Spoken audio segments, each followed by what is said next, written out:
Hello दोस्तों, स्वागत करते हैं। आज की इस वीडियो में हम बात करने वाले हैं गाइस, आप अपने फ़ोन में अपनी डायल पे टून्स कैसे इनेबल कर सकते हैं। तो गाइस वीडियो में सिंपल सिंपल स्टेप पे आपको ना फॉलो करके आप अपने फ़ोन में अपने डायल पे टून्स को लगा सकते हैं या इनेबल कर सकते हैं। तो गाइस वीडियो की जानकारी के लिए वीडियो लास्ट तक ज़रूर देखना। आइए वीडियो शुरू करते हैं।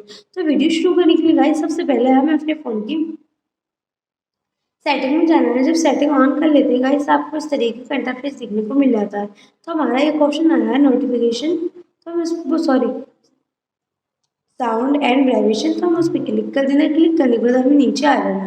नीचे हमें ऑप्शन देखने को मिल जाता कंसिस्टेंट साउंड विजुअल कंट्रोल, तो हमें इस पर क्लिक कर देना और यहाँ पर हमारे ऑप्शन देखने को मिल जाता है डायलिंग पेड के पेड, तो इस ऑप्शन को गाइस हम ऑन कर देंगे। तो गाइस इस तरीके से आप अपने फ़ोन में अपने डायल पैड टूल्स को